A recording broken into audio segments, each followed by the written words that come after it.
अन्नदाता, पग पग पर है संग तुम्हारे अन्नदाता। लहू किसानों का बन के पसीना सींचता है धरती का सीना। मेहनत का तेरी हक दिलवाने, नई तकनीक नई खोज बताने। पशुधन को गुणवान बनाना, पौध सुरक्षा को सिखलाना, खेती के सब गुर समझाने, भारत का सरताज बनाने। हाथों पहर है संग तुम्हारे अन्नदाता, अन्नदाता। नमस्कार, मैं शालिनी आप सभी दर्शकों का अन्नदाता कार्यक्रम में स्वागत करती हूं। हर रोज की तरह एक बार फिर से हम कार्यक्रम में लेकर के आए हैं खेती बाड़ी से जुड़ी हुई बहुत सी लाभकारी जानकारियां। तो चलिए सबसे पहले देख लेते हैं कि क्या है विशेष आज के कार्यक्रम में। जैव उर्वरक का महत्व एवं इनको प्रयोग करने की विधि,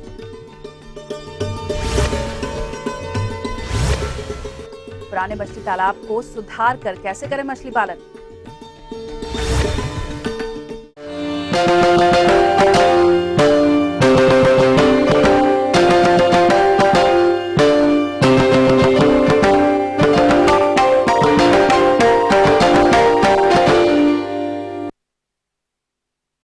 अधिक पैदावार की चाह में किसानों द्वारा किए जा रहे रासायनिक उर्वरकों के अंधाधुंध प्रयोग से गुणवत्ताहीन उपज तो प्राप्त होती ही है, साथ ही मृदा की उर्वरकता भी खराब होती जा रही है। लेकिन अगर हमारे किसान भाई इन रासायनिक उर्वरकों की जगह जैविक खादों का प्रयोग करेंगे तो उन्हें गुणवत्ता युक्त उपज तो मिलेगी ही, साथ ही मृदा की उर्वरकता में भी सुधार होगा। तो जैव उर्वरकों का प्रयोग किस तरह से करना है तथा इनका महत्व क्या है, इस बारे में जानकारी दे रहे हैं कृषि अनुसंधान केंद्र पटना के कृषि वैज्ञानिक डॉक्टर आर.के. सिन्हा। जैव उर्वरक बहुत ही अच्छा साधन है। इसके द्वारा हम अपने भूमि को स्वस्थ रख सकते हैं, साथ ही साथ अच्छा उत्पादन ले सकते हैं। कृषि वैज्ञानिकों ने अथक प्रयास के द्वारा ऐसे खाद का निर्माण किया है जो मिट्टी, पर्यावरण एवं स्वास्थ्य को प्रभावित किए बिना उत्पादकता में आशातीत वृद्धि करते हैं। ये है जैव उर्वरक। ये एक सस्ता, सुलभ एवं प्रभावशाली और प्रदूषण रहित है। जैव उर्वरकों में पौधे के सभी पोषक तत्व मौजूद रहते हैं। इसके उपयोग से मृदा में पानी धारण करने की क्षमता, मृदा का तापक्रम एवं मृदा में वायु संचार की क्षमता बढ़ जाती है। आइए अब जानते हैं कि कौन से जैव उर्वरक किस फसल के लिए उपयोगी हैं एवं कैसे उपयोग किया जाता है। किसान बंधु, जैव उर्वरकों के द्वारा आप जो रासायनिक उर्वरक देते हैं उसको हम बहुत हद तक कम कर सकते हैं। जैव उर्वरक के रूप में हमें नाइट्रोजन के लिए, फास्फोरस के लिए और पोटास के लिए, सभी के लिए जैव उर्वरक उपलब्ध है। जैसे आप जानते हैं कि अगर दलहनी फसल आप लगा रहे हों तो इसके लिए राइजोबियम कल्चर आता है। राइजोबियम एक प्रकार का जीवाणु होता है जो वातावरण में मौजूद नाइट्रोजन को हमारी भूमि में फिक्स करता है, पौधे के अंदर नोडुल बना करके। राइजोबियम कल्चर का प्रयोग करने के लिए किसान बंधु को इस बात पर विशेष ध्यान देना चाहिए कि जो राइजोबियम कल्चर जिस भी दलहनी फसल के लिए है उसी का उपयोग करना चाहिए। इसको उपयोग करने के लिए सबसे अच्छा तरीका है कि किसान बंधु को आधा लीटर पानी में 50 ग्राम गुड़ डालकर इसको खौला ले और उसके बाद इसे ठंडा होना दे। ठंडा होने के बाद राइजोबियम पैकेट को उसमें डाल दे और साथ ही 10 किलोग्राम जो बीज है आपका दलहनी पौधे का उसमें डाल करके उसे अच्छी तरह से मिला दे और इसे छाया में सुखा ले। इसके बाद इसका प्रयोग करें। इस तरह से ये कर सकते हैं। राइजोबियम कल्चर, जिसका प्रयोग केवल दलहनी फसलों जैसे मूंग, उर्द, अरहर, चंवला, चना, मटर, मसूर आदि के लिए किया जाता है। इसके प्रयोग से 10 से 12 किलोग्राम रासायनिक नाइट्रोजन की बचत होती है एवं फसल में 20 से 35% तक की वृद्धि होती है। इसके अलावा आपके पास दलहनी पौधे नहीं हैं, जो अदलहनी पौधे हैं, खाद्यान्न फसल आप में चाहे धान हो, मक्का हो, गेहूं हो या किसी प्रकार का और भी फसल हो, उसमें के लिए भी हमारे पास जैव उर्वरक उपलब्ध है। इसके रूप में अजोटोबैक्टर, एजोस्पेरिलियम बहुत अच्छा ही राइजोबियम की तरह ये भी काम करते हैं। अजोटोबैक्टर और एजोस्पेरिलियम धान में आप उपयोग कर सकते हैं। इसके द्वारा देखा गया है कि 20 से 30 केजी नाइट्रोजन प्रति हेक्टेयर प्राप्त होता है। किसान बंधु, इसका उपयोग आप गोबर के साथ भी कर सकते हैं। इसके प्रयोग से 10 से 12% तक पैदावार में वृद्धि होती है तथा फलों एवं दानों का प्राकृतिक स्वाद बना रहता है। इसके अलावा 20 से 30 किलोग्राम नाइट्रोजन की बचत होती है। इसके प्रयोग से अंकुरण शीघ्र और स्वस्थ होता है तथा जड़ों का विकास अधिक एवं शीघ्र होता है। इसके अलावा आपके जो वेजिटेबल्स के हैं, कंद के रूप में या पौधा को भी हम उपचारित कर सकते हैं इसे। इसके लिए आप 2 से 3 केजी राइजोबियम कल्चर को 10 लीटर पानी में घोल दें और पौध का बंडल बना करके उसे आधे घंटे तक हम डुबा कर रखते हैं। इसके बाद इसे हम इसकी बुआई कर सकते हैं। इस तरह से इसे हम पौधों का उपचार कर सकते हैं। सेम अगर कंद को उपचारित करना हो तो इसके लिए भी हम क्या करते हैं, 2 किलोग्राम इस कल्चर को, अजोटोबैक्टर या एजोस्पेरिलियम को 10 लीटर पानी में घोल दीजिए और पूरे कंद को डाल के आधे घंटा तक उसमें रखिए। इसके बाद इसे सुखा करके आप लगा सकते हैं। इसी तरह से हमारे पास फास्फोरस की उपलब्धता को बढ़ाने के लिए फास्फोरस सोलोजाइजिंग बैक्टीरिया आता है। इस कल्चर का भी प्रयोग किसान बंधु कर सकते हैं। सबसे अच्छा तरीका है इसको बढ़ाने के लिए कि 100 किलोग्राम सड़ी हुई गोबर के साथ आप 2 किलोग्राम राइजोबियम कल्चर और 2 किलोग्राम पीएसबी फास्फोरस सोलोजाइजिंग कल्चर को सड़ी हुई गोबर में मिला दीजिए और इसे रात भर छोड़ के दूसरे दिन अंतिम जब जुताई करते हैं तो खेत में इसका बुरकाव कर दीजिए। माइकोराइजा जैव उर्वरक है जो कि अपनी जड़ों से पोषक तत्वों को अवशोषित कर पौधों को तुरंत उपलब्ध कराती है। इसके प्रयोग से नाइट्रोजन, फास्फोरस तथा पोटाश एवं कैल्शियम की उपलब्धता बढ़ती है। आइए अब जानते हैं जैव उर्वरकों का प्रयोग करते समय ध्यान रखने योग्य बातों को।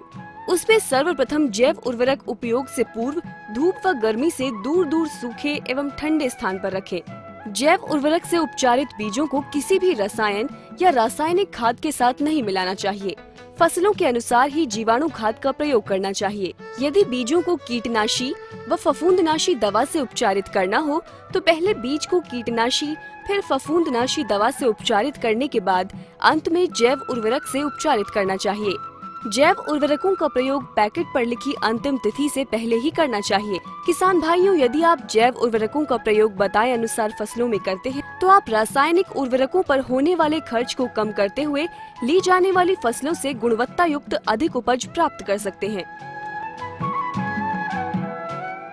इस तरह से आपको उस भूमि में आप अजोटोबैक्टर, एजोस्पेरिलियम या राइजोबियम ये सभी जीवाणु खाद आ जाते हैं और इस तरह से उस खेत में जो भी पौधे हम लेते हैं वो स्वस्थ होते हैं। साथ ही साथ अब रासायनिक उर्वरक जो देते हैं उसको बहुत हद तक हम कम कर सकते हैं। तो ये थी कुछ उपयोगी जानकारियां। अब लेंगे एक छोटा सा ब्रेक, जल्द हाजिर होंगे, आप बने रहिए हमारे साथ।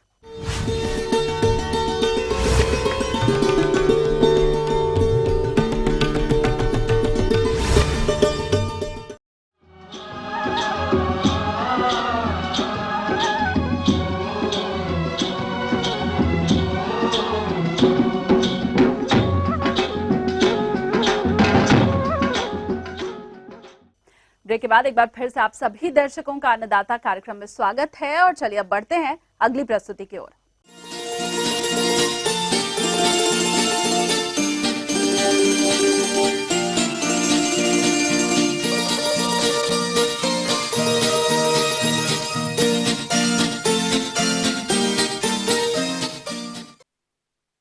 हमारे राज्य के जो किसान भाई मछली पालन करते हैं वो आगे चल करके इस व्यवसाय से अच्छा लाभ तभी ले सकते हैं जबकि वो अपने पुराने मछली तालाब का वैज्ञानिक अनुशंसाओं के अनुरूप सुधार करें, उसमें मछली पालन करें। तो मछली पालक भाई किस तरह से करें पुराने मछली तालाब का सुधार, इस बारे में सुझाव दे रहे हैं एक मत्स्य अधिकारी बृजभूषण पांडे। तालाब को हमको तैयार करने के लिए तालाब में बहुत सारी बातों को ध्यान रखना पड़ता है। पहला तो ये है कि आपका तालाब का जो बॉटम है, बेसिन है, वो प्लेन हो, उबड़ खाबड़ ना हो, इसको हमको प्लेन रखना पड़ता है ताकि हम नेटिंग आसानी से कर सकें। क्या होता है, जो हमारे पुराने तालाब होते हैं वो प्रतिवर्ष उसमें लगभग 2 इंच मिट्टी जम जाती है उसकी सतह पर। ये हर साल ऐसा होता है, तो 2 साल 3 साल बाद में हमको उसमें से 6 इंच मिट्टी एक पूरी परत निकाल देनी चाहिए। किसान भाइयों, मछली तालाबों के अंदर 3 से 4 साल तक लगातार मछली उत्पादन करने के बाद उसमें कई तरह की समस्याएं आने लगती हैं, जिसके कारण मछलियों का उचित विकास नहीं हो पाता और उनमें रोगों का भी प्रकोप होने लगता है। इसलिए अब इस पुराने मछली तालाबों का जीर्णोद्धार किस तरह से करें, आइए जानते हैं। ये क्या होता है, जब हम इसमें नेटिंग करते रहते हैं तो बहुत ज्यादा कीचड़ आने ये प्रूव करता है कि ऊपर की जो सतह है हमारी तालाब के जो बॉटम की सतह है ये काफी कीचड़ वाली हो गई है और इसमें दुनिया भर के जर्म्स रहते हैं और साथ ही साथ इसमें प्रदूषण युक्त वायु निकलते रहती हैं, जिससे जल प्रदूषित होता है और हमारी मछलियों को श्वसन क्रिया में, भोजन ग्रहण में, ग्रोथ में ये बहुत असर डालती हैं। इसलिए गर्मी के समय में जब पानी का लेवल बहुत कम हो जाता है तालाब में या सूख जाता है, ऐसी स्थिति में हम अपने तालाब से मछलियों को निकाल दें, बेच दें और उसके बाद में तालाब को थोड़ा सूखने दें। सूखने के बाद में उसमें से एक परत मिट्टी हम 6 इंच की निकाल दें और ये जो मिट्टी होती है जिसको तालाब से हम निकालते हैं परत के रूप में, ये बड़ी उपजाऊ होती है। उसको हम अपने खेतों में डाल करके उसको एक खाद की तरह उपयोग भी कर सकते हैं और इस तरह से हर 3 साल में 6 इंच मिट्टी अगर हम अपने तालाबों से निकालते हैं तो उसकी उत्पादकता में निश्चित वृद्धि होती है। जब हम मिट्टी निकालते हैं तो इस काम को गर्मी के समय में हमको करना चाहिए और गर्मी के समय 6 इंच परत निकालने के बाद में उसमें हमको चूने का छिड़काव कर देना चाहिए उसकी सतह पे और उसके बाद में पानी के वर्षा होने के तक हमको इंतजार करना चाहिए। जैसी वर्षा होती है तो उसमें पानी भरता है तो साथ ही साथ उसमें अम्लीयता हमारी मिट्टी की कम हो जाती है चूना डालने के कारण और उसका पीएच कंट्रोल हो जाता है। मछली पालक भाइयों, बरसात के मौसम में इन मछली तालाबों के अंदर बरसात के पानी को संग्रहित करने के लिए नालियों का निर्माण करते समय कौन कौन सी सावधानियां रखी जानी चाहिए, जिससे कि आपको मछली पालन में किसी तरह की भी परेशानी ना हो, इसकी जानकारी कुछ इस प्रकार से है। बारिश में अगर पानी भरता है तो आपको एक जहाँ से पानी प्रवेश कर सकता है जलाशय में अपने तालाब में, उस जगह पे अगर नाली लगी हुई है, पाइप लगा हुआ है तब तो अच्छी बात है। नहीं लगा हुआ है तो ये आपको लगवाना चाहिए ताकि पानी बाहर का जो इधर उधर बह जाता है वो पानी इधर उधर ना बहे बल्कि हमारे तालाब में आए। यदि हमारे पास में पर्याप्त मात्रा में जल हमारे तालाब में अगर आता है तो उसमें से जल निकासी की भी व्यवस्था हमको करनी पड़ेगी। कोई छोटा मोटा पाइप लगा दें, हम ये मान के चलें कि भाई इतने स्तर तक हमको जल की जरूरत है, उसके ऊपर में एक पाइप से लगा दें तो पानी हो तो बाहर निकल सके वो, और उसका उस निकले हुए पानी का अगर हम किसी दूसरे नर्सरी में, गड्ढे में या तालाब में अगर उपयोग कर सकते हैं तो अच्छी बात है वो। और आने के जो मार्ग हैं उसमें भी हम पाइप में जाली लगा करके रखें ताकि अवांछित कोई मछलियां ना प्रवेश कर सकें या कीड़े मकोड़े प्रवेश ना कर सकें। वैसे ही जो जल निर्गम के मार्ग हैं उसमें भी हम पतली जाली लगा दें ताकि हमारी मछली के बच्चे बाहर ना निकल सकें। यदि आपके पास में ट्यूबवेल वगैरह की व्यवस्था हो या और कोई जल स्रोत हो जिससे आप पानी भर सकते हैं तो उससे पानी भरिए आप, और जून के अंत में तो बिल्कुल अपने तालाब को आप भर लीजिए ताकि आप उसमें मछली डालने के लिए अपने आप को तैयार कर लीजिए। आगे और भी है कुछ रोचक जानकारियां यहाँ पर रुकेंगे एक और ब्रेक के लिए, जल्द हाजिर होंगे।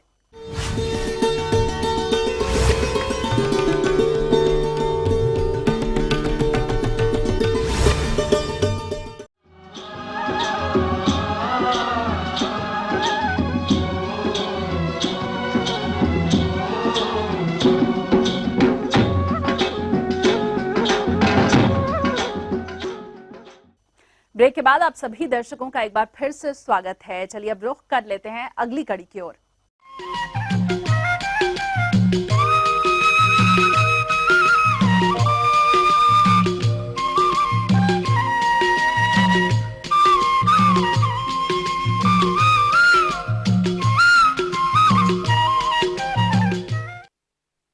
हमारे प्रदेश के अधिकतर किसान खेत की तैयारी में कल्टीवेटर, डिस्क, हेरो आदि का प्रयोग करते हैं, जिससे कि खेत में 6 से 7 इंच के बाद एक कठोर परत बन जाती है। जिसकी वजह से खेत की जल धारण क्षमता तो कम हो ही जाती है, साथ ही उसमें वायु संचार भी सही नहीं रहता है। इन्हीं बातों को ध्यान में रखते हुए हमारे कृषि अभियंताओं ने एक सब सॉयर हल विकसित किया है। तो इस सब सॉयर हल की विशेषताएं कौन कौन सी है, इस बारे में जानकारी दे रहे हैं एक विषय विशेषज्ञ नीलेश डाले। आज मैं आपको सबसॉइलर के बारे में जानकारी दूंगा। सबसॉइलर की उपयोगिता और महत्व बताने के लिए सबसे पहले मैं आपको बताना चाहूँगा कि ये उपकरण जब हम इस्तेमाल करते हैं तब इसकी गहराई इतनी अंदर जाती है जिसकी वजह से खेत के ऊपर जो नीचे की लेवल पे हार्ड पैन जमा होता है मिट्टी का, वहाँ पानी उतर नहीं पाता। लेकिन इसकी गहराई 3 फीट होने की वजह से, 3 फीट नीचे जाने की वजह से पानी जो ज़्यादा आता है वो उसमें अंदर उतर जाता है। और अगर बरसात कम होती है तो जो पानी कम आया है वो उसकी नमी को बनाए रखता है। सबसे महत्वपूर्ण इसका उपयोग ये भी है कि गहराई में जाने की वजह से उसकी जड़ें भी, जो सोयाबीन है या अन्य फसलें हैं, उनकी जड़ें गहराई तक जाती है, जिससे उनका पेड़ों का पोषण बहुत अच्छा मिलता है और जिसकी वजह से ही उसकी रोग प्रतिकारक क्षमता काफ़ी अच्छी होती है। इसका इस्तेमाल हमें साल में केवल 3 साल में एक बार करना होता है, जिससे फसल की उत्पादन में बहुत ज़्यादा फर्क पाया गया है। फसल लगभग दुगनी प्रोडक्शन हमने पाया है सोयाबीन में स्पेशली। किसान भाइयों, सबसॉइलर हल से खेत की जुताई करने के लिए कौन सा समय उपयुक्त रहता है तथा इसके द्वारा खेत की जुताई किस तरह से की जाती है, इसकी समस्त जानकारी कुछ इस प्रकार से है। इसका इस्तेमाल करने के लिए मई महीना सबसे उपयुक्त है। बुआई के 1 महीना पहले यानी जून में जनरली हम सोयाबीन का उत्पादन लेते हैं, तो इसका इस्तेमाल हम मई में कर सकते हैं। मई में आपको बिना किसी तैयारी के इसको बस खेत में 1 मीटर के डिस्टेंस पे चलाना है। लाइन लेने के बाद में दूसरी लाइन 1 मीटर के डिस्टेंस पे लेना होती है। पानी खेतों में बहुत जमा हो जाता था बरसात के दिनों में, वो पूरा पानी ज़मीन में उतर जाता है, जिससे कि पानी जमने की समस्या खत्म हो जाती है खेतों में।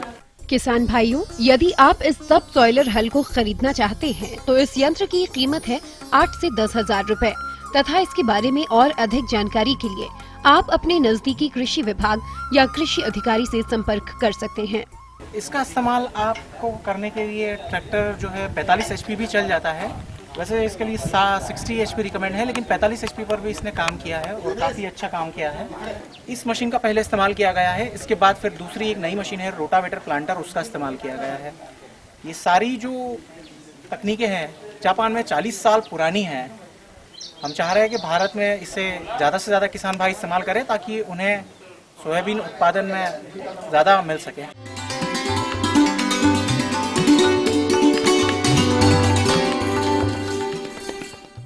अन्नदाता हेल्पलाइन निशुल्क फोन संपर्क सेवा के माध्यम से आपके द्वारा पूछे गए कृषि से जुड़े हुए प्रश्नों में से 1 या फिर 2 महत्वपूर्ण प्रश्न को हम अपने कार्यक्रम में शामिल करते हैं और इसी के तहत आज का चयनित प्रश्न और उसका जवाब इस प्रकार है।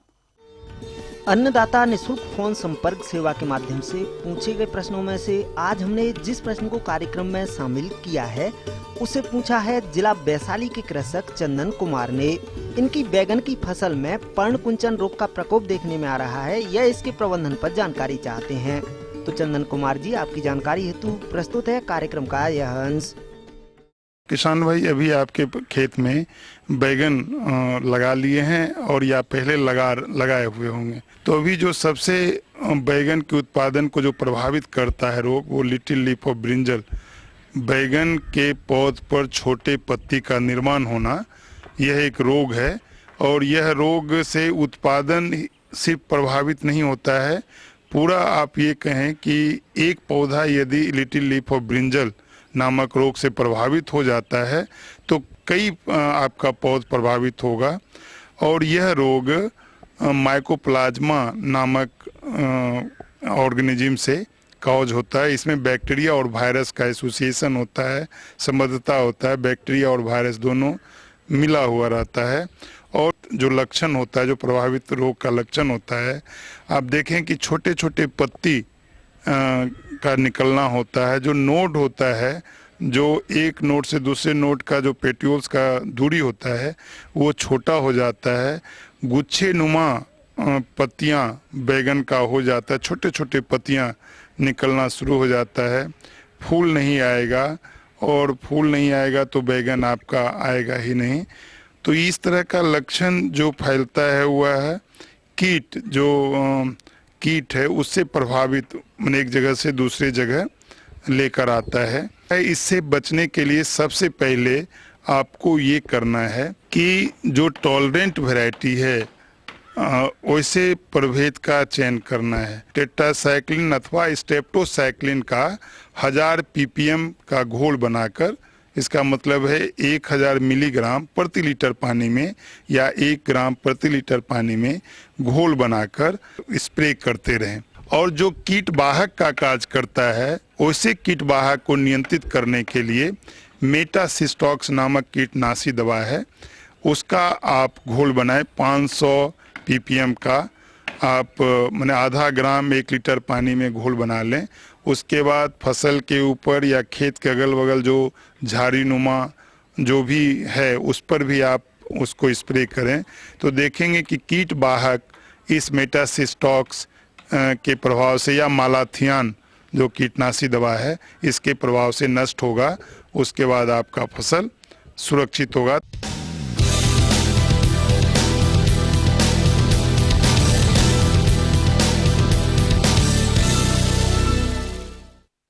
राज्य की विभिन्न मंडियों में कृषि उत्पादों के चढ़ते उतरते बाजार भाव की संक्षिप्त जानकारी इस प्रकार है।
और चलिए अब देखते हैं कल दिखाए जाने वाले कार्यक्रम की मुख्य झलकियां। ट्राइकोडर्मा विरिडी फफूंद नाशक की विशेषताएं एवं उपयोगिता, मुर्गियों को चेचक और सीआरडी बीमारी से बचाने के उपाय। हम ये उम्मीद करते हैं कि आज का कार्यक्रम आप सभी दर्शकों के लिए उपयोगी रहा होगा। किसान भाइयों, अन्नदाता आपकी सेवा के लिए संकल्परत है। कृषि संबंधित समस्या और सुझावों के लिए आप हमें इस पते पर संपर्क कर सकते हैं। प्रोड्यूसर अन्नदाता, ETV Bihar Jharkhand, Ramoji film city Hyderabad 501512। साथ ही आप हमें ईमेल भी कर सकते हैं। हमारा ईमेल आईडी है annadatabihar@etv.co.in। इसके अतिरिक्त आप हमें निःशुल्क हेल्पलाइन नंबर 180010084599 पर सोमवार से शनिवार सुबह 10 से शाम 4 बजे के बीच कभी भी संपर्क कर सकते हैं। तो फिलहाल अन्नदाता की पूरी टीम को इजाजत दीजिए। कल फिर से इसी समय आपसे मुलाकात होगी कृषि संबंधित कुछ और महत्वपूर्ण जानकारियों के साथ। नमस्कार।